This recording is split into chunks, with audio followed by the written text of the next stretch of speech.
4 aprel cümə günüdür. Saatlar 10 tamam. Salam Bakı efirdədir. Sabahınız xeyir, gününüz uğurlu olsun əziz tamaşaçılar.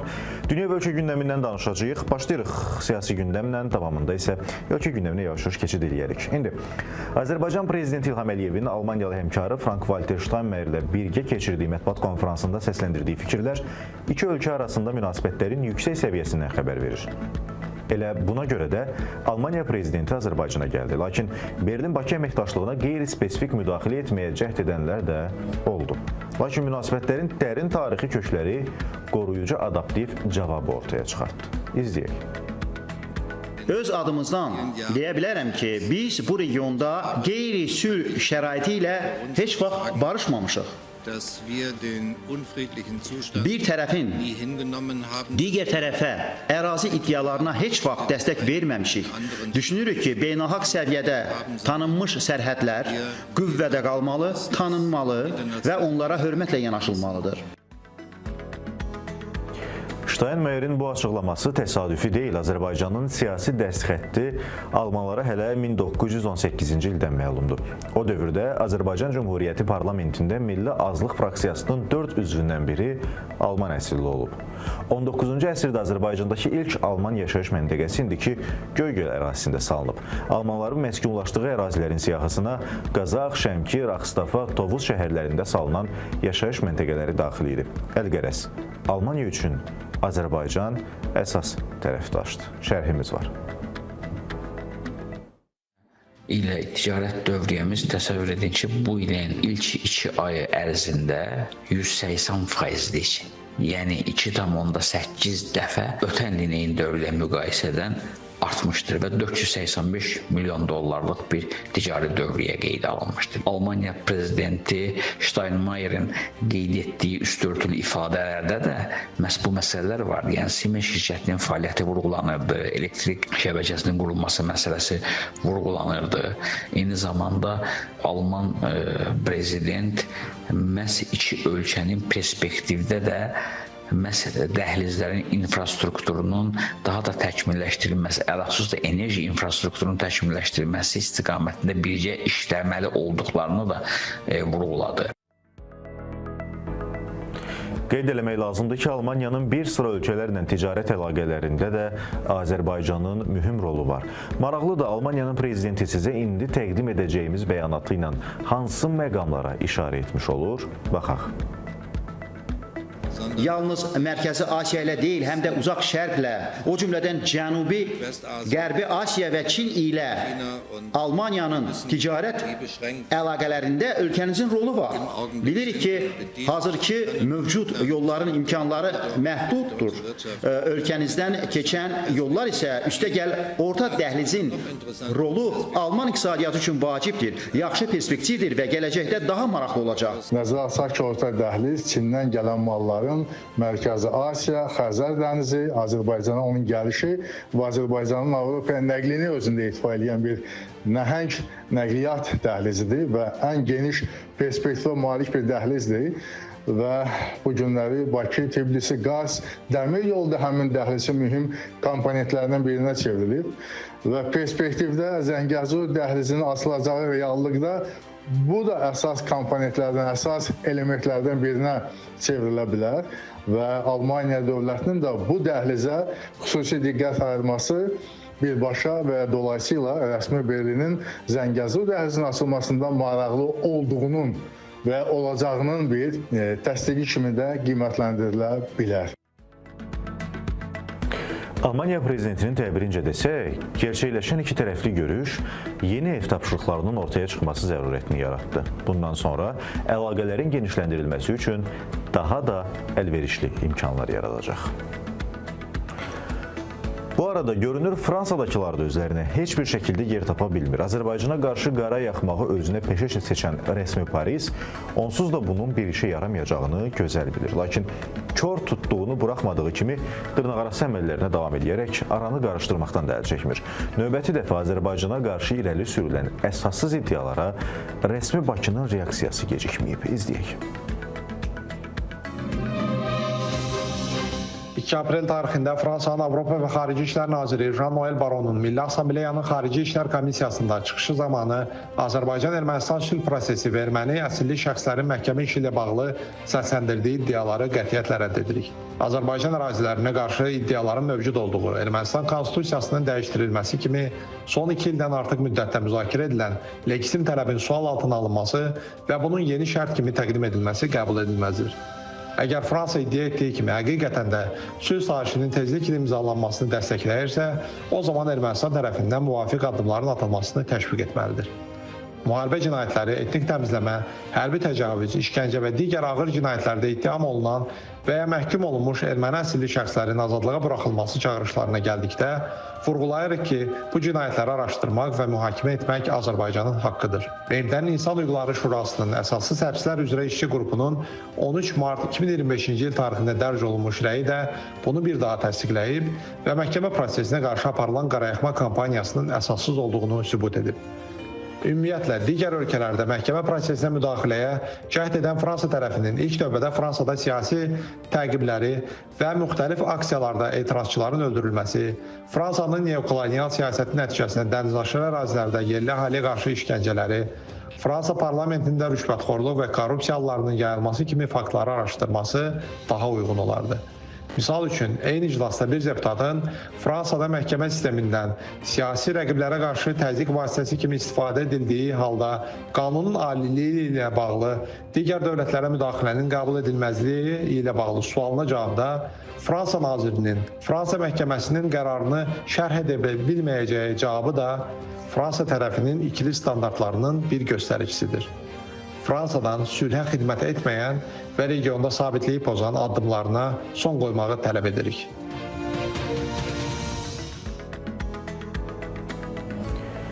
Davam eləyək ki, çoxsaylı cinayətlər törətməkdə təqsirləndirilən erməni əsilli şəxslərin açıq məhkəmə prosesinin baxış iclası aprelin 3-də davam etdirilib.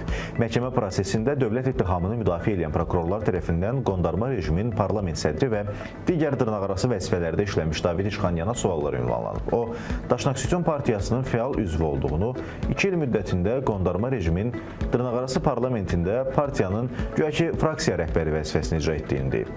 Təqsirləndirilən şəxs 1992-ci ilin yayında Azərbaycana qarşı müharibəyə də Daşnaksution partiyasının üzvü kimi qoşulduğunu etiraf edib. O, baş prokurorluqdan, belə desək, çox üzr istəyirəm, bir dəqiqə.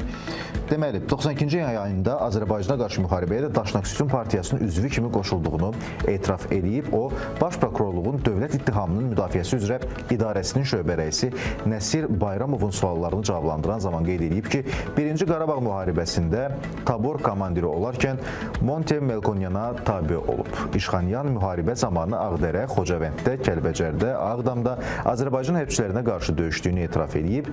Məhkəmə prosesində dövlət ittihamçısı Fuad Musayev Azərbaycanın dövlət suverenliyi təmin olunduqdan sonra 2023-cü ilin oktyabrında təqsirləndirilən şəxs David İşxanyana məxsus Park adlı oteldə silah-sursat və rabitə vasitələri aşkarlandığını bildirərək ona bu barədə sual ünvanlayıb.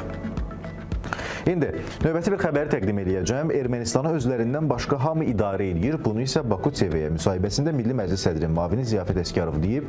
Vitse-spikerin sözlərinə görə hazırda bu ölkədə çox qarışıq vəziyyət hökm sürür. Dinləyək. Daxili problemlər əlbəttə Ermənistanın çoxdur, biz bunu bilirik. Daxildə müəyyən qüvvələr var ki, onlar deməli keçmiş o revanşist qüvvələr tərəfindən idarə olunur, o da var. Xaricdən müəyyən əlbəttə təzyiqlər var. Orada olan Avropa kəşfiyyatçıları var, bilirsiniz ki, o güya missiyada, müşahidəçi missiyası adı ilə gəliblər. Bilirsiniz, o qədər qarma-qarışıq bir cəmiyyət var ki, bugün Ermənistanda. Hətta mənim özümdə belə bəzən təəssürat qeyri-adi bir təəssürat yaranır ki, ümumiyyətlə bu Paşinyan necə işə gedib gəlir. Çünki bilirsiniz, yenə deyirəm, Ermənistan özünü müstəqil elan etsə də, bu günə qədər o suverenlik statusunu qazana bilməyib. Bəli, yuridik cəhətdən o eləyə bilər ki, mən suveren dövlətəm, müstəqil dövlətəm. Amma biz bunu həmişə demişik və yenə deyirik, Ermənistanı Ermənistandan başqa hamı idarə eləyir. Amma Paşinyan idarə eləyə bilmir. Üstəgəl özünün oyunları.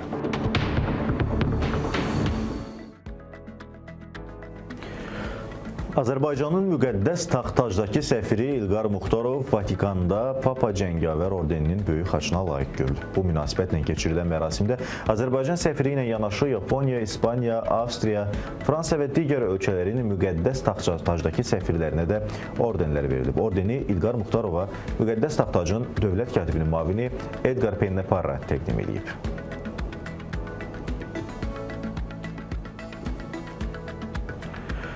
Asan Xidmətin publik data portalının təqdimatı keçirilir. Əməkdaşımız Xatirə Məmmədova tədbirdədir. Biz irəliləyən dəqiqələrdə oradan son məlumatları sizə təqdim etməyə çalışarıq. İndi baxaq görək dünya gündəmində nələr baş verir.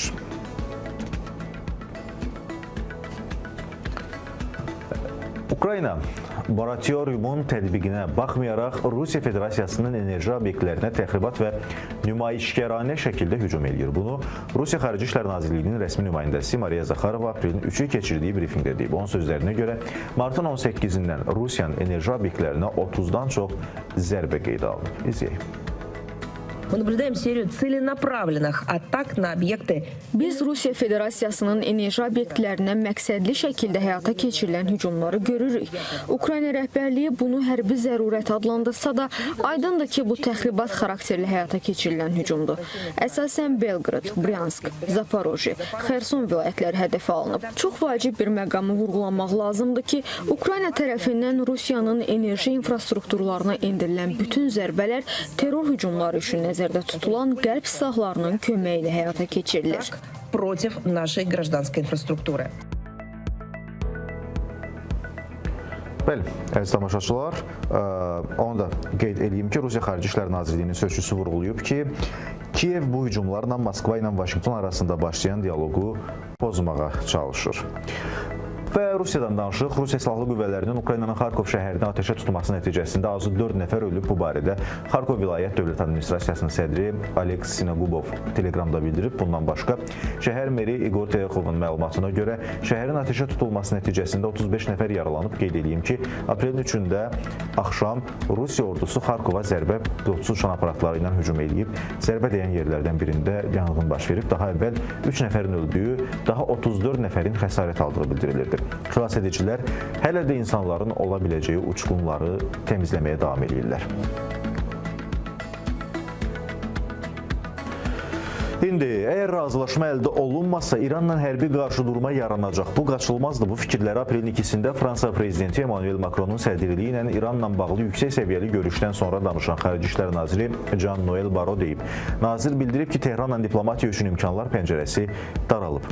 Avropa ölkələri İranın nüvə proqramına dair BMT sanksiyalarının müddəti başa çatana qədər İranın uranın zənginləşdirilməsi üzrə fəaliyyətinin məhdudlaşdırılması ilə bağlı yeni razılaşma əldə olunması üçün diplomatik yol axtarışındadılar. Xatırladım ki, sanksiyaların tətbiqini nəzərdə tutan dünya gücləri ilə əldə edilmiş razılaşma 2015-ci ildə imzalanıb və 25-ci ilin oktyabrında başa çatacağı gözlənilir. Bu müqavilənin bitməsinə cəmi bir neçə ayımız var. Uğursuzluq halında hərbi qarşıdurma demək olar ki, qaçılmaz görünür deyə Baro əlavə edib. Qeyd edeyim ki, rəsmi Tehran davamlı olaraq nüvə silahı əldə etməyə cəhdini təksib edir. Proqramın dinc xarakterdaşlığını vurğulayır. Tamaşaçılar, bizim mövzu ilə bağlı təbii ki, qonağımız var. Məlum məsələ dünyanın siyasi gündəmi həm də Trump sayəsində yenə də zəngindir və prezident seçiləndən qarışmadığı bir mövzunun olmadığı hər birimizə məlumdur. Gələn kimi Qırləndiyanı istədi, Qəzzaya gözü düşdü, Ukrayna yataqlarını tələb elədi və s. İndi isə İranı hədələyir. Biz bu mövzuda danışacağıq. Qonağımız isə politoloq Rəşad Bayramovdur. Rəşad müəllim, xoş gördük, sabahınız xeyirli olsun. Xoş gördük, sabahınız xeyir. Təşəkkür edək dəvətimizi qəbul etdiyiniz üçün. İndi baxırıq ki, Trumpın iddiaları günü-gündən artmaqdadır və sonda da bizi İrana hədələdiyini gördük. Vəziyyət getdikcə daha da qəlizləşir. İranla ABŞ arasında münasibətlərin perspektivi necə görünür sizə? Yəni, bir uzaq məsafədən müharibə ehtimalı mı var, yoxsa necə? ABŞ-la hal-hazırda İran arasında olan münasibətlərə qiymət vermək üçün biz Trumpın birinci hakimiyyət dövrünə baxmalıyıq. Və Trumpın birinci hakimiyyət dövründə məlum olduğu kimi İranla bağlı maksimal təzyiq siyasəti əsas götürüldü və nəticə etibarilə İran üzərinə çox ağır sanksiyaların tətbiqinə şahidlik etdik biz. Həmin sanksiyalar təbii ki, İran iqtisadiyyatına olduqca böyük ziyan vurmağı bacardı. Amma tədricən İran artıq bir növ həmin sanksiyalara adaptasiya olundu və nəticə etibarilə ondan sonra müəyyən müddətdə toparlanma bir dövr keçdi. Amma Trump'ın hakimiyyətə gəlməsindən öncə, yəni seçkiqabağı verdiyi vədlər, proqram 2025 sənədində İranla bağlı hansı addımların atılacağı ilə bağlı özünün əvvəldən elan etdiyi məsələlər onu göstərirdi ki, Trump seçiləcəyi halda yenidən İranla bağlı hansısa konkret addımların atılmasına çalışacaq. Və əslində uzun müddətdir ki, İsrail tərəfindən İranın dəstəklədiyi qüvvələr, yəni Həmas, Hizbullah, Hüsilərə qarşı əməliyyatların keçirilməsi özü də indiki dövrə bir hazırlıq məqsədi daşıyırdı. Yəni başqa sözlə desək, həmin qüvvələrə qarşı əməliyyat İranın maksimum şəkildə onlara dəstək verməsi həm maliyyə baxımından, həm silah texnika baxımından özünü biraz da tükəndirdi. Və nəticədə İranın birbaşa hədəf alınması ilə zəif nöqtələrin harda olması ilə bağlı bir kəşfiyyat işi də həyata keçirildi. Yəni İranın maksimum şəkildə nə edə biləcəyi, nəyə necə cavab verəcəyi az-çox artıq həm İsrailə, həm də Amerika Birləşmiş Ştatlarına məlum. Odur ki, indi Trump artıq digərləri ilə danışdığı kimi İranla da hədələyici tonla faktiki olaraq danışır. Onun həm Xameneiyə göndərdiyi məktubun biz tam mətnindən tanış olmasaq da, amma İran Xarici İşlər Nazirliyinin verdiyi məlumat, İranın rəsmilərinin verdiyi məlumatdan aydın olur ki, həmin məktub olduqca hədələyici tonda olur. Və Trump özü də bunu gizlətməyərək bildirir ki, əgər İran 2015-ci il nüvə sazişinə qayıtmasa, onda İranı çox ağır bombardıman gözləyir. Amma məsələ burasındadır ki, bu gün Amerika Birləşmiş Ştatlarının İrandan istədiyi təkcə 2015-ci il nüvə sazişinə qayıtmaqla bağlı deyil. Amerika Birləşmiş Ştatları həmçinin İranın balistik raket istehsalını dayandırmaqla bağlı tələb irəli sürür. Amerika Birləşmiş Ştatları həmçinin İrana yaxın şərq regionunda bu və ya digər qüvvələrin dəstəklənməsini dayandırmaqla bağlı şərtlər irəli sürür ki, İran da bunu özünün təhlükəsizliyi üçün bir təhdid olaraq görür, yaxın şərqdəki mövqelərinin zəiflədilməsi üçün bir təhdid olaraq görür və nəticədə biz martın 27-sində İran tərəfindən verilən cavaba da baxdıqda gördük ki, İran yalnız nüvə anlaşmasına qayıtmaqla bağlı danışıqlar prosesinə hazır olduğunu bildirir və başqa sözlə desək, həm balistik raket istehsalını davam etdirəcəyini, həm də bu və ya digər qüvvələrə dəstək verməyə davam etdirəcəyini açıq şəkildə bəyan edir. Və onu da bəyan edir ki, Amerika Birləşmiş Ştatları və ya İsrail tərəfindən hər hansı bir hərbi əməliyyatın keçiriləcəyi halında dərhal cavab zərbələri endiriləcək. Baxın, nə baş verir? Bu günləri Amerika Birləşmiş Ştatları aktiv şəkildə yaxın şərqdə öz hərbi gücünü möhkəmləndirməklə məşğuldur. Biz Körfəz ölkələrində, Suriyadakı aktivliyi nəzərə alsaq və yaxud da Bəhreyndə ABŞ-ın 5-ci donanmasına sürətli şəkildə texnikaların ötürülməsini nəzərə alsaq, Amerika Birləşmiş Ştatlarının 124-cü Milli Qvardiya aviaqanadına məxsus qırıcı təyyarələrin yaxın şərq regionuna göndərilməsi, F-35 təyyarələrinin yenə də ayrı-ayrı bölgələrə göndərilməsi, Kuveytin, Qətərin, xüsusi olaraq Patriot və digər hava hücumundan müdafiə sistemləri ilə təchiz olunması, Böyük Britaniyanın Hind okeanındakı Diego Garcia adasındakı hərbi bazasına maksimum şəkildə gizli aviadaşıyıcıların və bombardımançıların yerləşdirilməsi. Bütün bunlar onu göstərir ki, Amerika Birləşmiş Ştatları aktiv şəkildə öz hərbi gücünü orada möhkəmləndirməklə məşğuldur. Bu birbaşa müdaxilə üçün nəzərdə tutulurmu, yoxsa İrana təzyiq göstərilməsi və təsir göstərilməsi üçün bu texnikalar İran ətrafına toplanırmı? Bunu təbii ki, biz zaman keçdikcə görəcəyik. Amma məsələ burasındadır ki, bu günləri hər, necə deyərlər, məsələyə biznes maraqları ilə baxan, belə demək mümkünsə, Trump kifayət qədər yaxşı bilir ki, yeni müharibənin başlanması yeni xərclər deməkdir.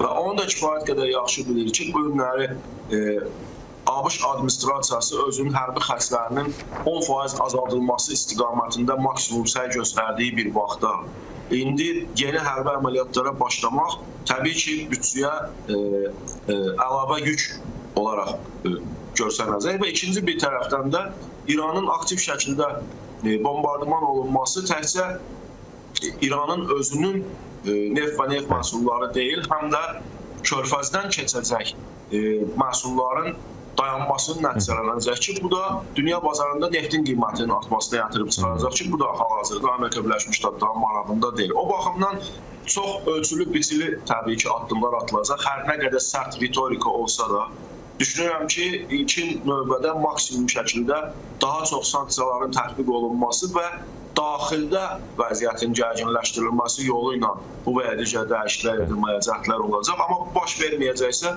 təbii ki, müharibə ehtimalı hər zaman var. Aydındır Rəşad müəllim, çox sağ olun, təşəkkür edirik.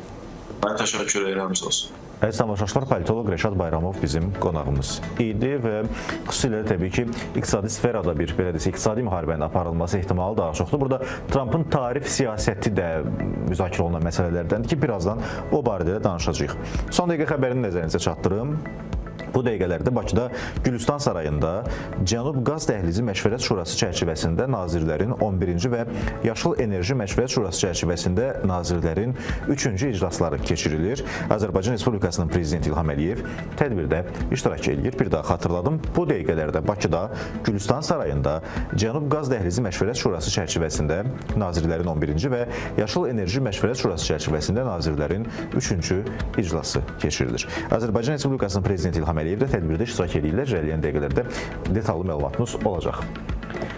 Az öncə qeyd etdiyim kimi, Asan Xidmətin publik data portalının təqdimatı keçirilir. Əməkdaşımız Xatirə Məmmədova hazırda tədbirdədir. Biz də ən son məlumatlar almaq üçün tədbirə bağlanırıq. Xatirə, sabahınız xeyirli olsun. Eşidirik sizi. Buyurun, son məlumatlar nə yerdədir?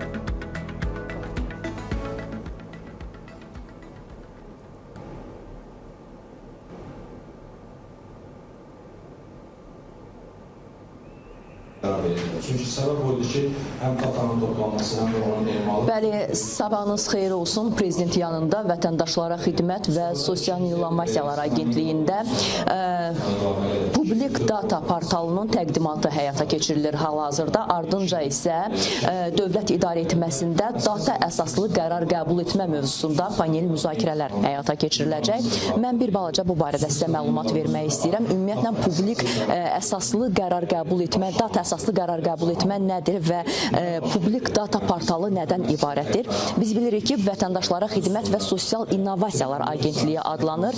Vətəndaşlara xidmət sahəsində biz bilirik ki, Asan Xidmət ön sıralarda yer alır. Sosial innovasiyalar sahəsində isə öz sözünü deməyə qərar verib Asan Xidmət. Beləliklə, bu portalın təqdimatı vətəndaşlara daha asan yola çıxış əldə etmək, yəni Asan Xidmətin xidmətlərinə daha asan yolla çıxış əldə etmək imkanı verəcək. Hal-hazırda tədbir davam edir və tədbirdə Dövlət Agentliyinin sədri Ülvi Mehdiyevin də iştirakı gözlənir. Bundan başqa digər dövlət qurumlarının nümayəndələri, bu sahəyə cavabdeh olan şəxslər də həmin bu tədbirdə iştirak edəcəklər. Ümumiyyətlə, data portalına çıxış əldə etməklə vətəndaşlar Asan Xidmətin müvafiq strukturlarına da çıxış əldə edəcəklər. Bunlar deməli, asan viza, asan ödəniş, asan müraciət sistemləri, Yaşat Fondunun portallarına çıxış əldə edəcəklər və daha asan məlumat götürə biləcəklər. Tədqiqatçılar və biznes strukturları da bu tədbirə çox maraq göstərirlər. Yəni, bu tədbirdən əldə olunan materiallar və yeni data mərkəzlərinin yaradılması, yeni data portallarının təqdim olunması sahəsində həmin təşkilatlarla, həmin biznes strukturları ilə əməkdaşlıqda açıqdır Asan Xidmət və bu sahədə də müraciətlər olunacaq biznes strukturlarına. Belə biz hazırda tədbirin gedişatını izləyirik və irəliləyən saatlarda sizə tədbir haqqında daha ətraflı məlumat verməyə çalışacağıq. Təşəkkür edirik. Gününüz xoş keçsin. Əziz tamaşaçılar, bir daha xatırladım ki, sözgedən tədbirdən detallı məlumatları qarşıdakı dəqiqələrdən əldə edə biləcəksiniz. Davam edirik buraxılışımıza.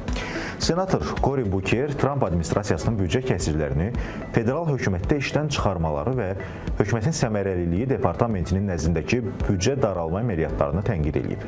Elə bundan bir müddət sonra ABŞ prezidenti iqtisadiyyat üçün tarifləri açıqladı. Daha sonra Donald Trump ABŞ milli təhlükəsizliyini təhdid edən ticarət balanssızlığına görə fövqəladə vəziyyət elan etdi. O fikrini belə əsaslandırır, izləyək. 2 aprel 2025-ci il Amerika sənayesinin yenidən doğulduğu, Amerikanın taleyinin yenidən yazıldığı və bu ölkəni yenidən zənginləşdirməyə başladığımız gün kimi əbədi xatırlanacaq. Biz onu varlı, yaxşı və zəngin ölkəyə çevirəcəyik. İndiyə kimi Amerikalı polad işçiləri, avtomobil işçiləri, fermerlər və bacarıqlı sənətkarlar yaxın və uzaq xalqlar tərəfindən talan edilib. İndi Trump'ın bu fikirlərini başa düşdük, lakin reallıqda xarici ölkələrə yüksək tariflər daxildə iqtisadi proqnozlarla bağlı nikbinliyin azaldığı bir vaxtda nə dərəcədə realdır və ya ola bilərmi ki, Trump'ın gizli bildiyi nəsə var? Baxaq.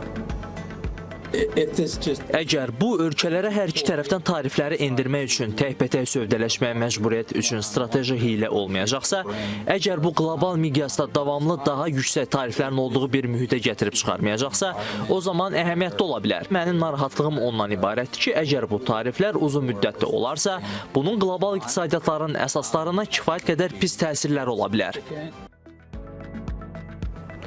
Deməli, tariflər əks təsir göstərə bilər. Birləşmiş Ştatlar dünyanın ən böyük inkişaf tempi, sabit və ya artan iqtisadiyyatı ilə dünya ölkələri ilə əlaqələrini qurub. Şərhimiz var. Amerika Birləşmiş Ştatlarında bu tariflərdən faydalanacaq bəzi sənaye sahələri ola bilər. Lakin hamıya məlumdur ki, tariflər sənaye siyasətinin ən yaxşı aləti deyil. Bu, dərhal Amerika Birləşmiş Ştatlarında istehlak qiymətlərinin artmasına səbəb olacaq. Bu, Amerika iqtisadiyyatının bütövlükdə yavaşlanmasına gətirib çıxaracaq. Məsələn, Birləşmiş Ştatlar dünyada əsas mal əti ixracatçısıdır. Amerikalı fermerlər təkcə 2022-ci ildə xaricə 9,3 milyard dollarlıq mal əti satıb. Tariflərə cavab olaraq idxalçı ölkələr Amerika ət və ət məhsullarına yenidən rüsumlar tətbiq etsələr, bu, Amerikalı iş adamları üçün yaxşı olmayacaq. Deməli, narazılıqlar yarana bilər. Baxırıq. Seçicilərin Trump administrasiyasının ilk 100 günündə artıq 10 ballıq əks reaksiyasının olması bir siqnaldır. Bu əhəmiyyətli ola bilər. Gələcəkdə vəziyyət prezidentin buna necə cavab verəcəyindən asılı olacaq. O dediyini etməyə davam edəcəkmi, yoxsa etirazları nəzərə alaraq kursunu dəyişəcəkmi? Bunları bir müddət sonra görəcəyik. Maraqlıdır tarix nə deyir? Məsələn, Trump'ın geniş tarifləri səviyyəsində ticarət müharibəsi 1930-cu illərdə baş vermişdi. Bu, Smoot-Hawley tarif aktı idi. Həmin qərarlar dünya miqyasında qlobal tənəzzülə səbəb olmuşdu. İndi isə qarşıdakı dövrdə bilinəcək, tarix təkrarlanacaq yoxsa əksinə. Birləşmiş Ştatlar fövqəladə vəziyyətini geridə qoyacaqmı? Hər birini zaman göstərəcək. Amma bu və digər şəkildə biz deyə bilərik ki, dünya yeni ticarət müharibəsi ərəfəsində ola bilər. Aprelin 2-si Birləşmiş Ştatlar tarixində qurtuluş günü elan edilib. Amma bu qurtuluşun kimləri üçün nədən və necə olacağı sual altındadır. Donald Trump administrasiyasının qəbul etdiyi yeni qərar Birləşmiş Ştatlara idxal olunan bütün məhsullara azı 10% rüsum tətbiq edilməsi dünyada ciddi iqtisadi təlatümlərə səbəb olub. Ekspertlər bu addımı təkcə yeni bir tarif siyasəti kimi deyil, həm də qlobal ticarət müharibəsinin başlanğıcı kimi qiymətləndirirlər. Azərbaycan üçün isə əsas sual budur. Bu dəyişikliklər ölkəmizə necə təsir eləyəcək? Xoşbəxtlikdən Azərbaycanın hazırda Birləşmiş Ştatlara böyük həcmli ixracatı olmadığından bu qərarın da birbaşa təsiri hiss olunmayacaq. Amma dünya iqtisadiyyatında baş verən önəmli proseslər Azərbaycana da təsirsiz ötüşmür. Rüsumların tətbiqi qlobal ticarət dövriyyəsinin azalmasına, nəticədə isə dünya miqyasında iqtisadi artımın zəifləməsinə səbəb ola bilər. İqtisadi artım yavaşladıkça əmtəə bazarlarına, o cümlədən neftdə olan tələbat aşağı düşəcək. Neftin qiymətində mümkün eniş isə Azərbaycanın gəlirlərinə dolayı yolla təsir edə bilər. Ekspertlər bu mövzuda nə deyir? Baxaq. Azərbaycan 2024-cü ildə Birləşmiş Ştatlardan 1.6 milyard dollarlıq mal ixal edir. Eyni zamanda Amerika Birləşmiş Ştatlarının ixalımız 134 milyon dollar olur. Bu demək ki, Amerika Birləşmiş Ştatları Azərbaycan arasında 1.4 milyard dollarlıq mənfi saldo olur. Yəni biz Amerika Birləşmiş Ştatlarından daha çox məhsul ixal edirik, nəinki ixrac edirik. Yeni tariflər yeni xərc deməkdir. Ona görə də bu Azərbaycanın Amerika Birləşmiş Ştatlarının ixrac etdiyi məhsulların xərcinə təsir göstərəcək.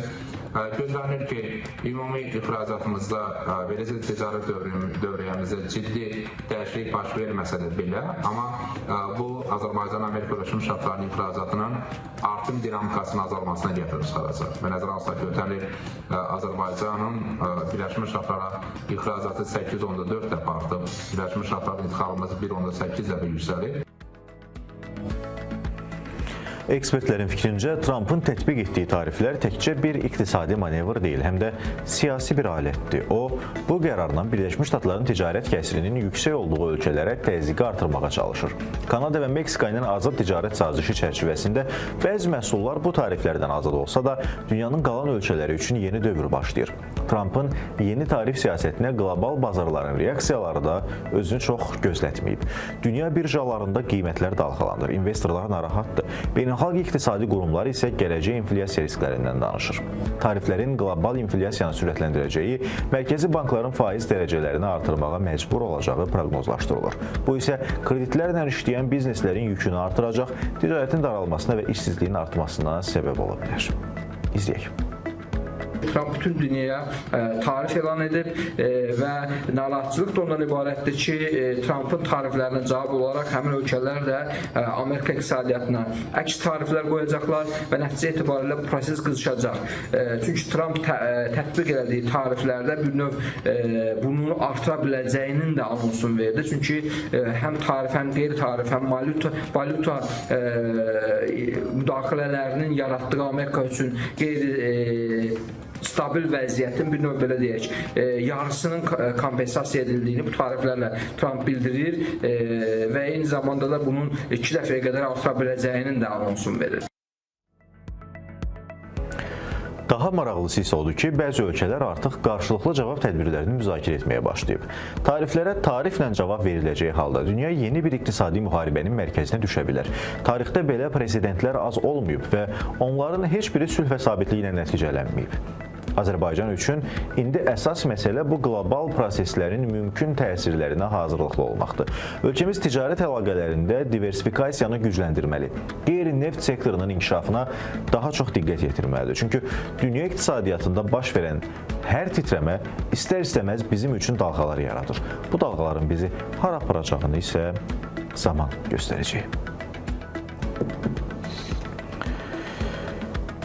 İndi James Webb teleskopu ilin əvvəlində yerlə mümkün toqquşma haqqında təhlükəli proqnozlar səbəbindən diqqət mərkəzində olan 2024 YR4 asteroidinin şəkillərini çəkib. Bu barədə NASA və Avropa Kosmik Agentliyinin saytlarında məlumat verilir. Asteroid 2023-cü ilin sonunda aşkar edilmişdi və ilkin hesablamalar onun 2032-ci ildə planetimizlə toqquşma ehtimalını 3% göstərirdi.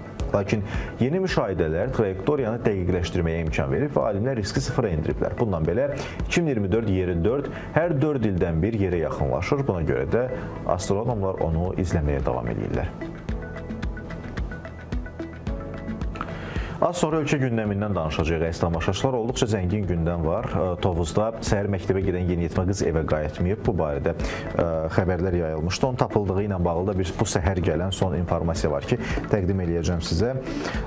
Çox qəribə, atasını əskərliyə salan oğul artıq belə bir vəziyyətlər yaradıb, hər birimizə məlumdur. Bu barədə danışacağıq. O görüntülər internetdə olduqca izlənmişdi. Və Google-da mühəndis işləyən bir Azərbaycanlı həm yerlimiz var ki, onu da qonaq edib söhbət eləməyə çalışacağıq sizdən. İndi baxaq görək qəzetlərimizin gündəmində nələr var. İlk olaraq mən başlayacağım 525-ci qəzetdən. Bugün üçün Bakıda mötəbər toplantı. Bugün Cənub Qaz Dəhlizi Məşvərət Şurası çərçivəsində nazirlərin 11-ci iclası keçiriləcək ki, hazırda keçirilir zaten. Bu xəbəri 525-ci qəzet əsas manşet kimi ön plana çıxarıb. Ağdərədə 2 nəfərə aid olduğu ehtimal edilən sümüklərin aşkarlanması xəbəri də 525-in növbəti bir başlığıdır. Bakıya gələn Alman siyasətçidən paylaşım Azərbaycanda yəhudilər, xristianlar və müsəlmanlar arasında nümunəvi birgə həyat mövcuddur. Vaşinqtonda Azərbaycanın mina təmizləmək istiqamətində fəaliyyətinə dair təqdimat olub. 2020-ci ilin 10 noyabrından bugünədək 190 min hektardan artıq ərazi təmizlənib. Nazirliyin vəzifəli şəxslərinin qanunsuz əməllərinin ifşa edilməsi səhifə 2-də ətraflı şəkildə danışılıb. Azərbaycan Birləşmiş Ştatlar enerji tərəfdaşlığı müzakirə olunub. Almaniya prezidentinin Azərbaycana səfəri münasibətlərdə yeni səhifə aça bilər. Bu barədə bir siyasi rey var. Səhifə 5-də tamaşaçılar, 525-in səhifə 5-də bu barədə oxuya bilərsiniz. Bu və digər xəbərlər üçün qeyd edeyim ki, 525-ci qəzetə müraciət etmək mümkündür. Bir digər qəzetimizin də başlıqlarına qısaca baxacağım. Şərq qəzeti nədən yazır? İran sentyabr ayına kimi yox olacaqmı sualı qoyulub Şərq qəzetinin birinci yuxarı manşetlərində. Birlik və dövlət ağlına etibar etmək hər zamankindən daha önəmlidir.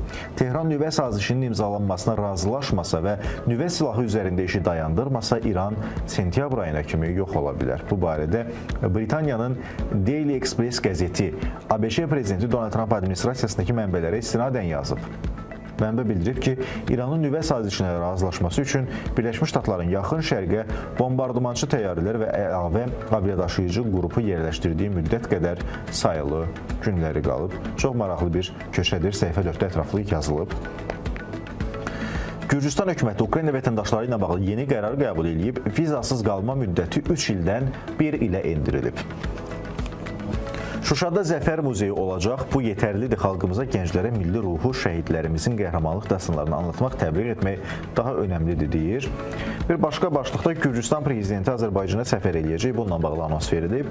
Almaniya ATƏT-in Minsk qrupunun ləğvinə nail ola bilər başlığı da Şərq qəzetinin növbəti bir belə desək başlığıdır. Buraxılışımıza davam edirik. Bir daha sabahınız xeyir. Ölkə gündəmindəyik. Goranboyun Hacı Rəhmətli kəndində məktəbdə baş verən hadisə cəmiyyətdə ciddi narahatlıq yaratmışdı. İddialara görə məktəbə gələn valideyn sinif otağında müəlliməyə xəsarət yetirib. Hadisə zamanı qadının psixoloji vəziyyətinin stabil olmadığı bildirilir. Təhsil və hüquq mühafizə orqanları insidentlə bağlı araşdırmalara başlayıblar. İzləyək.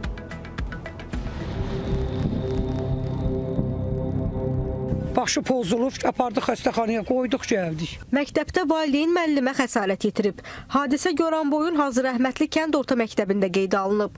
Məktəbə gələn Əfsanə Rızayeva iddialara görə övladını döyməyə cəhd edib. Bu zaman müəllim onu qorumaq istərkən qadın sinif rəhbərinə xəsarət yetirib. İşə getmişdim, yoldaşı da işdəydi. O 5 dəfə narkoz alıb, xəstə idi.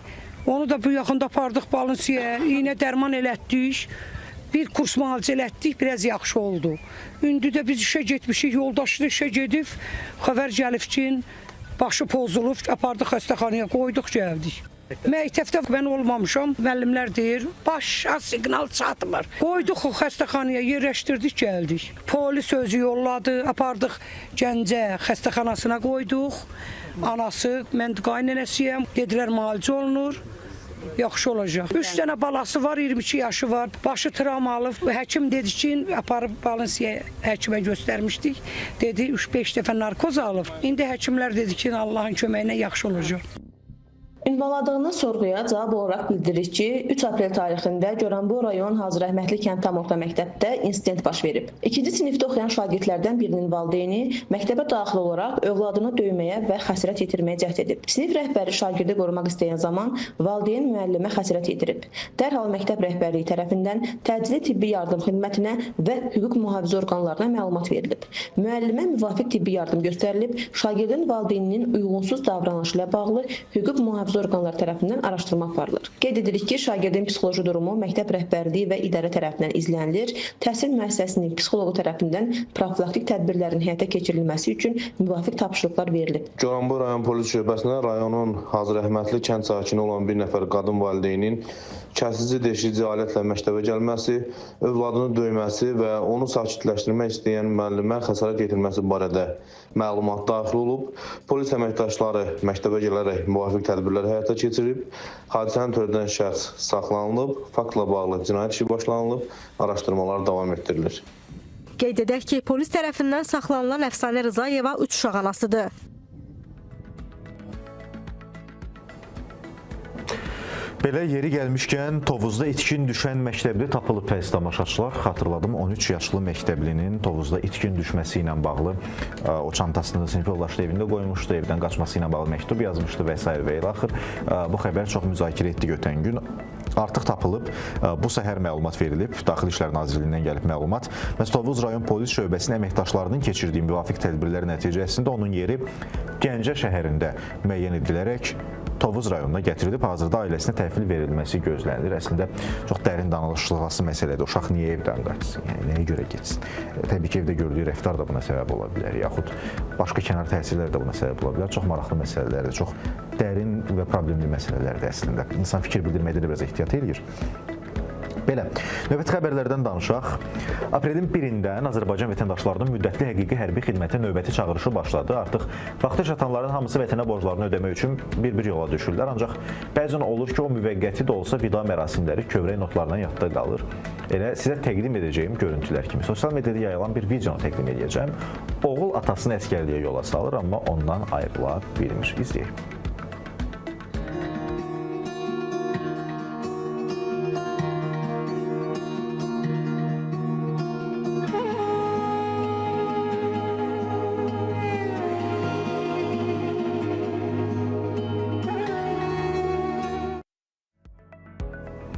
Hardasa bir ildir ki, belə görüntüləri çox görürük. Məsələn, oğlun atasını yola salma görüntülərini hələ bir müddətdə görəcəyik, mən belə başa düşürəm. Biz zaman-zaman yeri gəlmişkən xaricdə yaşayan ciddi uğurlara imza atan həmvətənlərimizi verilişimizə dəvət edirik. Onların hekayələrini, uğurlarını sizə təqdim edirik. Bu dəfə isə Əfsanə Kərimovadan danışacağıq. Deyəcəksiniz, kimdir xanım? Məlumat verim qısaca. Əfsanə Kərimova 95-ci ildə Qubanın Rustov kəndində anadan olub. 2012-17-ci illərdə Qafqaz Universitetində, yəni indiki Bakı Mühəndisliyi Universitetinin Riyaziyyat və informatika müəllimliyi üzrə bakalavr, kompüter mühəndisliyi üzrə magistr təhsilini alıb. Azərbaycanda Tibb Universiteti, Kapital Bank və Mərkəzi Bankda proqramçı kimi çalışıb. Daha sonra Çexiyada Microsoftda işləyib. Ancaq indi Google-ın İngiltərə ofisində mühəndis proqramçı olaraq çalışır. İndi Əfsanə Kərimova bizimlə canlı bağlantıdadır. Onun uğurlu hekayəsinin sirlərindən danışmağa çalışacağıq. Əfsanə xanım, xoş gördük. Sabahınız xeyir. Sabahınız xeyir, xoş gördük. Təşəkkür edirəm dəvətinizə görə. Biz təşəkkür edirik dəvətimizi qəbul edədiyiniz üçün. Bizim üçün maraqlıdır sizin kimi insanlar, bizim izləyicilərimiz üçün də maraqlıdır ki, necə olur ki, bir Azərbaycanlı gənc ilə Azərbaycanda təhsil alır və sonradan öz sahəsində özünü inkişaf elətdirib, gedib çox yüksək levellı, çox yüksək səviyyəli şirkətlərdə özünü təsdiq eləyə doğrulda bilir. Necə olur? Çox təşəkkür edirəm suala görə. Əslində sadəcə sahənizdə doğru düzgün işlədikdə və özünüzü inkişaf eləməyə davam elətdirdikdə məncə uğur özü sizi izləməyə davam eləyir. Çox belə deməzdim ki, qeyri-adi bir şeylər eləməyimizə ehtiyac var və işimizi doğru gördükcə uğur da bizi izləyir deyərdim. Əslində həqiqətən də Əfsanə xanım, bəzən insanlar elə bilirlər ki, uğurun sirri xüsusi bir kokteyldir ki, nəyisə qarışdırarsan, bunu belə eləmək lazımdır, onu hər gün səhər 5-də durmaq lazımdır və s. kimi bir kokteyldir ki, onu qarışdırıb içəndə yaxud nəsə bir xüsusi formulanı tətbiq eləyəndə sən böyük bir uğurlara nail ola bilirsən. Əslində bəzən sualların cavabı çox sadə olur.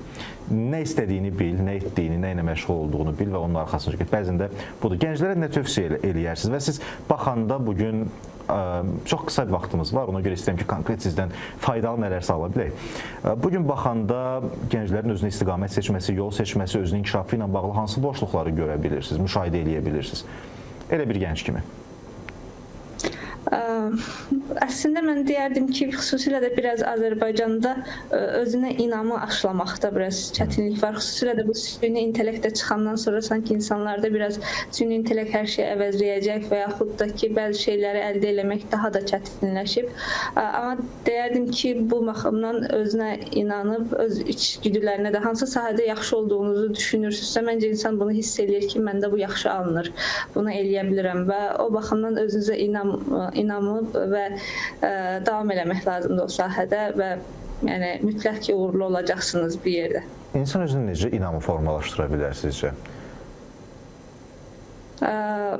Ətrafdan bunu da biraz dəstək olmağa ehtiyac var, amma yəni bir şeyə inanırsınızsa qarşınızda digər insanların, məsələn mən kənd məktəbində və yaxud rayonda oxuyanda çox vaxt söhbət gedəndə elə bir düşüncə var idi ki, dediyiniz kimi böyük şirkətlərdə işləyən və yaxud şəhər məktəbdə oxuyan insanlar çox daha qabiliyyətli, istedadlı, çox daha yüksək təhsil alırlar, amma həmişə heç də elə deyil də, yəni o inamsızlıq sizin bildiyiniz də kifayət qədər yaxşıdır. Yəni hal-hazırda gördüyünüz işi yaxşı görürsünüzsə, bu sizin üçün inamlı olmağa yetərli olmalıdır. Məsələn, məktəb dərslərini yaxşı oxuya bilirsinizsə, bu sizdə alınırsa, yəni özgüvəniniz düşməməlidir ki, hardasa sizdən çox daha yaxşı eləyənlər var bunu. Çox maraqlıdır. Sizin bioqrafiyaya baxırıq. Quba kənd məktəbindən burada söhbət gedir də, hə? Yəni sizin belə desək, orta təhsiliniz Quba kənd məktəbində oldu. Yəni bir özəl məktəbdən burada söhbət getmir, düz başa düşdüm. Yəni Qubada kənd məktəbində oxuyub bu vizyon hardan yarana bilər ki, nəsə burada vizyon məsələsi də rol oynayır da ki, mən Google-da nə vaxt seçəcəm? Yəni, o vizyon o vaxtdan mı var idi, yoxsa sonradan mı yarandı və necə yarandı? Əslində, həmin dövrdə Google-dan məlumatım olan bir mühit deyildi. Bəli. Amma belə deyim, uşaq vaxtından həmişə bir dərsləri, bir şey oxuyanda məndə yaxşı alınır deyə fikirləşirdim. Yəni heç vaxt düşünmürdüm də ki, sadəcə kənddə yaşayıb davam eləyəcəm, həmişə bir şeylər eləyəcəyimə inanırdım ki, yəni ən azından sahəm üzrə bir şeylər. Riyaziyyatı çox sevirdim o vaxtı. Yəni ən azından düşünürdüm ki, çox yaxşı bir riyaziyyat müəllimi olacağam. Bəli, ən azından yaxşı riyaziyyat müəllimi olmaq yolu ilə çıxıb daha da böyük uğurlara nail olmaq. Maraqlı cavabdır əslində. Bir məsələ də var, ən sonda bu barədə bilmək istəyirəm. Vizyonumuzu necə genişləndirək? Yəni, bugün sizin bitirdiyiniz sahəni, kompüter mühəndisliyini bitirən bir gənc maksimum Azərbaycanda hər hansı bir bankda, bank sektorunda işləmək barədə bir vizyon inkişaf elətdirə bilir özündə. O vizyon necə dəyişir, necə inkişaf elətdirmək olar? Necə yeni iş fürsətlərindən və daha artığından xəbərdar olub özümüzü yoxlaya bilərik? Əslində deyərdim ki, indi bu daha da asanlaşır, çünki internet artıq yəni dünyada hər kəs üçün əl çatandır və bu çox yaxşı bir şeydir ki, həm də bizim sahədə demək olar ki, bütün məlumatları, hər şeyi öyrənə bilirsiniz, özünüzü inkişaf elətdirməyə baxımından da. Sadəcə qarşınızdakı maneə biraz ingilis dili ola bilər. İngilis dilini öyrənmək də artıq yəni çətin deyil, deyərdim. Bütün məktəblər də ingilis dilini tədris eləyir və özünüz də öyrənə bilirsiniz. Ona görə yəni internetin sadəcə Instagram və belə deyim də sosial şəbəkəsindən deyil, biraz faydalı məlumatlarından da yararlanıb. İnsanlar bu sahə üzrə başqa ölkələrdə nə edir, necə şirkətlər var. Azərbaycanda biraz təəssüflər olsun ki, IT sahəsində çox böyük şirkətlər hələ ki yoxdur. Amma yəni xaricdən məsafəli olaraq ölkəni tərk eləmədən belə daha böyük şirkətlər üçün işləyə bilərsiniz, özünüzü inkişaf elətdirə bilərsiniz. Sizin gələcək perspektivdə planlarınız nədir? Daha böyük hədəflər var yoxsa? Hələ ki Google-da özümü doğrultmaq, daha yüksək vəzifələrdə işləməyi düşünürəm. Google mənim yəni bir neçə il idi ki, xəyalım olan bir şirkət idi. Ona görə hələ ki olduğum yerdən xoşbəxtəm və burada vəzifəmi, işimi daha da yaxşı görüb daha yüksək vəzifəyə qalxmağı düşünürəm. Ümumiyyətlə, uğurlu insanlarla söhbət eləyəndə biz anlayırıq ki, bəzi şeyləri özümüz üçün çətinləşdiririk. Sizinlə danışanda da mən bu nəticəyə gəldim ki, əslində bəzi şeylər kifayət qədər sadədir. Sadəcə olaraq yaxın hədəflərə baxmaq lazımdır. Mən belə xülasə edirəm sizin danışıqlarınızı ki, yaxın hədəflərə baxmaq lazımdır. Yaxın hədəfləri reallaşdırdıqca digər uzaq hədəflər də özü yaranacaq və biz ona nail ola biləcəyik. Təşəkkür edirik fikirlərinizi, təcrübələrinizi bizlə bölüşdüyünüz üçün. Sizə də uğurlar arzu edirik, Əfsanə xanım. Çox sağ olun. Bir daha xatırladım, Google-da çalışan Azərbaycanlı həmyerlimiz Əfsanə Kərimova bizim qonağımız idi. Təşəkkürümüzü bildiririk. Öz uğur yolundan, təcrübələrindən bizlə danışdı. İndi Qusar rayonunun Cibir kənd orta məktəbinin direktoru Dair Mecidov kafedə dava salıb bu barədə danışacağam. Baxın, bir tərəfdə bir gəncdən danışırıq ki, Azərbaycanda orta məktəbi bitirir, bir kənd məktəbini bitirir, Azərbaycanda ali təhsil alır və gedir Google-da çalışır. Digər tərəfdən də biz bir kənd məktəbinə səyahət edirik ki, orada məktəbin direktoru kafedə dava salır. Hadisə bir neçə gün əvvəl baş verib, o tanışı ilə birlikdə Qusar şəhərində yerləşən kafelərdən birində yeyib-içib, spirtli içki qəbul edib, daha sonra tərəflər arasında mübahisə yaranıb. Mübahisə sonradan davaya çevrilib, hadisə yerinə Qusar rayon polis şöbəsinin əməkdaşları gəliblər, məktəb direktoru və tanışı saxlanılıblar. Davada iştirak edən şəxs Dair Mecidovun onu söyüb təhqir etdiyini və vurduğunu bildirib. Hadisə ilə bağlı yeri gəlmişkən İnzibati Xətalar Məcəlləsinə əsasən protokol tərtib olunub və Qusar rayon məhkəməsinə göndərilib. Məhkəmənin qərarı ilə inzibati xəta haqqında işə xitam verilib və direktor Dair Mecidov sərbəst buraxılıb. Belə. Buna da Salam Bakını yekunlaşdırırıq. Gün ərzində hadisələrin davamı Bakı News-dan təqdim olunacaq. Gözünüz və diqqətiniz Bakı TV-də olduğu müddətcə ən son hadisələrdən hayda olacaqsınız. Mən İslam Qədirli. Sağ olun, xəbərlə qalın.